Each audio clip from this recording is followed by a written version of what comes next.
வணக்கம். நான் கீர்த்திகுமார் பேசுகிறேன். சமீபத்தில் நடந்த சுற்றுச்சூழல் பாதிப்பு அதை பற்றின அதை பற்றி ஒரு சில விஷயம் பேசலாம் அப்படிங்கிறதுக்காக தான் இந்த பதிவை நான் என்னோட கருத்துக்களை நான் பதிவிடுறேன். சமீபத்தில் ஏற்பட்ட ஒரு சுற்றுச்சூழல் பாதிப்பு, அதாவது நேற்றுலேருந்து நான் அந்த செய்திகளை பார்த்துக்கிட்டு இருக்கேன் ஃபேஸ்புக்கில். என்னன்ட்டு பார்த்தீங்கன்னா, மெரினா கடல், அதாவது சென்னையை ஒட்டுன வங்கக்கடலில் பார்த்தீங்கன்னா கச்சா எண்ணெய் 35,000 மெட்ரிக் டன்னுக்கிட்ட கொட்டியிருக்கு அப்படிங்கிற மாதிரியான ஒரு சில தகவல்கள் வந்து ஃபேஸ்புக்கில் வந்துக்கிட்டு இருக்கு. ஒரு 2 கப்பல் மோதிருச்சு, அந்த கப்பலில் இருக்கிற எண்ணெயெல்லாம் கொட்டியிருக்கு. அது போக மீனவர்களுக்கு கடலுக்கு போக முடியல. இப்படியான மீன் வளம் வந்து சுத்தமாக அழிஞ்சு போகுது. மீன் செத்து கரை ஒதுங்குது. மீனவர்கள் வாழ்க்கையை கெடுக்கிறதுக்காக இந்த மாதிரிலாம் செய்கிறாங்க. இப்படியான ஒரு சில வருத்தத்துக்குரிய போஸ்டெல்லாம் பார்த்துக்கிட்டு இருக்கிறேன். சரிங்களா? அதுபோக ஒரு சில நல்ல விஷயமும் இந்த இதிலெல்லாம் பார்த்தேன். இதை சம்மந்தப்பட்ட போஸ்ட்டில் பார்த்தேன். என்னென்னா, ஒரு சில ஃபோட்டோஸ் பார்க்குறப்ப அதில் ஒரு சில தன்னார்வலர்கள் இறங்கி கடலை சுத்தம் பண்ணிகிட்டு இருந்தாங்க. வாளியை வச்சு எண்ணெய் எடுத்து வெளியே ஊற்றிட்டு இருந்தாங்க. அது போக ஒரு போஸ்ட்டில் பார்த்தா வி நீட் வாலண்டியர்ஸ் அப்படிங்கிற மாதிரியான ஒரு சில போஸ்ட் எல்லாமும் நான் பார்த்தேன். வாலண்டியர்ஸ் கேட்குறது அதெல்லாம் எல்லாருமே நல்ல விஷயந்தான், பாராட்டக்கூடிய விஷயந்தான். அதில் எந்த ஒரு மாற்று கருத்து குறையும் சொல்ல முடியாது. இப்போது என்ன ஒரு விஷயம்னா, இதில் அவங்க இப்போ ஒரு 2 மணி நேரத்துக்கு முன்னாடி இன்னொரு போஸ்ட் ஒன்று பார்த்தேன். அது கேட்டிங்கன்னா, இந்த எண்ணெய் படலம் அது வந்து மகாபலிபுரம் வரைக்கும் பரவி இருக்குது அப்படிங்கிற மாதிரியான ஒரு நியூஸ் ஒன்று இப்போ தான் பார்த்தேன். 1000 இதில் என்ன ஒரு விஷயம்னா, 1000 மெட்ரிக் டன், சாரி 1 டன் அப்படிங்கிறதே ரொம்ப அதிகமான எண்ணெய். 35,000 மெட்ரிக் டன்னுன்னா அது சொல்லவே தேவையில்லை. எவ்வளோ இருக்கும் என்ன இதுக்குன்னு நீங்களே கற்பனை பண்ணிக்கிங்க. சரிங்களா? இப்போது என்ன சொல்ல வரேன்னா, ஜல்லிக்கட்டு போராட்டம் ஒன்று நடந்துச்சு மெரினா கடற்கரையில். அது ஒரு தன்னெழுச்சியான ஒரு போராட்டம், தலைவனே இல்லாமல் நடந்து வெற்றி கண்ட ஒரு போராட்டம். நான் இப்போது என்னோட கருத்தை சொல்ல தூண்டினது வந்து எந்த விஷயம்னு கேட்டிங்கன்னா, தன்னார்வலர்கள் தேவை அப்படிங்கிற மாதிரி ஒரு போஸ்ட்டை பார்த்ததுக்கப்புறமா தான் நானே வந்து பேசுகிறேன். என்னோட கருத்து, இந்த பிரச்சனையை சரி பண்ணுறதுக்கு என்னோட ஒரு சில சின்ன யோசனையை சொல்லலாம் அப்படிங்கிறதுக்காக தான் நான் அந்த ஒரு வீடியோவையே நான் பதிவிடுறேன். என்ன விஷயம்னா, இது ஒன்றும் நான் இப்போ சொல்ல போகிற விஷயம் ஒன்றும் ஒரு புதுசான ஒரு விஷயமும் பெரிய ஒரு ராக்கெட் சயின்ஸ் அப்படியான ஒரு விஷயம் அதெல்லாம் கிடையாது. மற்ற நாடுகளில் பயன்படுத்தக்கூடிய ஒரு எளிமையான ஒரு முறை தான் இது.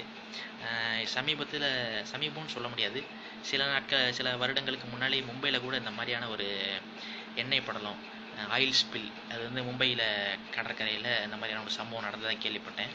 அதில் மும்பை விஞ்ஞானிகள் இதே மாதிரியான ஒரு முறையை பயன்படுத்தி வெற்றி கண்டதா மாதிரி ஒரு நியூஸ் ஒன்று நெட்டில் படித்தேன். சரிங்களா? இப்போது என்ன விஷயம் நான் சொல்கிறேன் அப்படின்னு கேட்டிங்கன்னா, இந்த எண்ணெய் படலத்தை வந்து ஒரு எளிய வழிமுறையில் அழிக்க முடியும். என்னன்னு கேட்டிங்கன்னா, நுண்ணுயிரிகள் கேள்விப்பட்டிருப்பீங்க. இளைஞர்கள், பேராசிரியர்கள், மருத்துவர்கள் இவங்கெல்லாம் இதை பற்றி, நுண்ணுயிர்களை பற்றி நல்லா தெரிஞ்சிருக்கும் அவங்களுக்கு. உதாரணத்துக்கு யார் சொல்லலாம், மைக்ரோபயாலஜி, பயோடெக்னாலஜி, பயோகெமிஸ்ட்ரி இது படித்தவங்க, அப்புறம் டாக்டர்ஸு, அது சம்மந்தப்பட்ட ப்ரொஃபஸர்ஸ் எல்லாருக்குமே நுண்ணுயிரிகள், மைக்ரோ ஆர்கானிசம்ஸ்னால் என்ன இதுங்கிறது தெரியுங்கிறது நினைக்கிறேன். கண்டிப்பாக தெரியும்னு நினைக்கிறேன். இதில் இந்த எண்ணெய் படலத்தை வந்து நுண்ணுயிரிகள் எப்படி அழிக்கும் அப்படின்னு கேட்டிங்கன்னா, நுண்ணுயிரிகளை சார்ந்து வாழ்கிறதுக்கு, அதாவது எண்ணெய் படலம், இந்த எண்ணெயை சார்ந்து வாழ்கிறதுக்குன்னே சில நுண்ணுயிரிகள் அதெல்லாம் இருக்குது. அதாவது நம்ம எப்படி சாப்பாட்டை சாப்பிட்டு வாழ்கிறோமோ அது மாதிரி இந்த எண்ணெயை சாப்பிட்டு வாழ்கிறதுக்குன்னே ஒரு சில நுண்ணுயிரிகள் அதெல்லாம் இருக்குது. சரிங்களா? உதாரணத்துக்கு ஒரு சில பேர்கள்லாம் சொல்கிறேன், கேட்டுக்கங்க. Pseudomonas, alcanivorax, marinobacter and oceanospirillales. இது ஒரு 4 இது நான் நோட் பண்ணேன். சரிங்களா? இந்த 4 வகையான, இந்த 4ல் வந்து ஒரு சில குறிப்பிட்ட ஸ்பீசிஸ், ஒரு சில குறிப்பிட்ட வகைகள் வந்து எடுத்துக்கிட்டிங்கன்னா இந்த எண்ணெய் படலத்தை உண்டு வாழும் அப்படிங்கிற மாதிரியான ஒரு தகவல்லாம். இது புது தகவல் ஒன்றும் கிடையாது நான் சொல்கிறது. இது ஒரு ரொம்ப வருஷத்துக்கு முன்னாடி நான் காலேஜில் படித்தது. இப்போது இந்த பிரச்சனையை பற்றி நான் யோசிச்சுட்டு இருக்கப்போ திடீர்னு என் மனசில் பட்டுச்சு.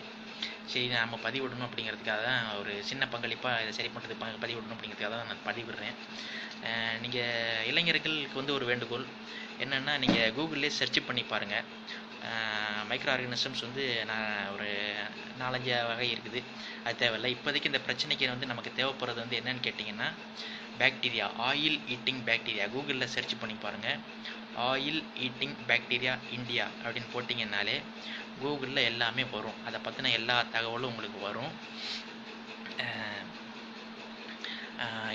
இதை பற்றி ஆனந்த் மோகன் சக்கரவர்த்தி அப்படின்னு சொல்லிட்டு ஒரு இந்திய விஞ்ஞானி கூட இதை பற்றின ஒரு தகவல்லாம், அவரை பற்றின தகவல்லாம் கூட வருது. பத்தாவதுக்கு மலபார் பொட்டானிக் கார்டன், அதில் வந்து 2014 சூடோமோனாஸில் ஒரு ஸ்ட்ரெயினும் வேறு இன்னொரு பாக்டீரியா உயிரினத்தில் ஒரு புது ஸ்ட்ரெயினும் கண்டுபிடிச்ச மாதிரி, இந்த எண்ணெய் படலத்தை அழிக்கணுங்கிறதுக்காகவே கண்டுபிடிச்ச மாதிரியான ஒரு சில தகவல்லாம் போட்டிருந்தாங்க. இளைஞர்களுக்கு நான் ஒரு வேண்டுகோள் மட்டும் வைக்கிறேன்.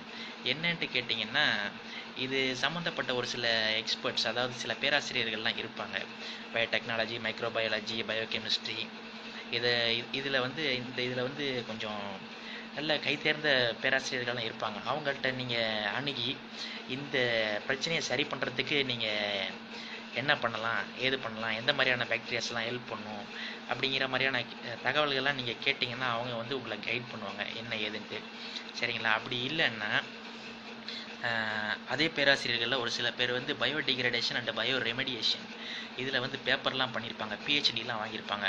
பயோடிகிரேடேஷன் என்ன அப்படிங்கிறது வந்து என்னென்னா வேஸ்ட் மேனேஜ்மெண்ட், அதாவது வேஸ்ட் மெட்டீரியலை வந்து நுண்ணுயிரிகளை வச்சு எப்படி அழிக்கிறது அப்படிங்கிற மாதிரி தான், அப்படிங்கிற மெத்தட் தான் பயோடிகிரேடேஷன். பயோ ரெமெடியேஷன் கிட்டத்தட்ட அதே தான், இன்னும் கொஞ்சம் அட்வான்ஸ்டாக வரும், அவ்வளோதான், வேறு ஒன்றும் பெரிய வித்தியாசம் கிடையாது. இதில் வந்து டாக்டரேட் படித்தவங்க அப்படிங்கிற மாதிரியான இருக்கக்கூடிய ஆட்களை நீங்கள் அணுகி கேட்டிங்கன்னா இந்த பிரச்சனையை எவ்வளோ சீக்கிரம் முடிக்க முடியுமோ அவ்வளோ சீக்கிரத்துக்கு முடிக்கிறதுக்கான ஒரு சில வழிமுறைகளை அவங்களே கொடுப்பாங்க. சரிங்களா?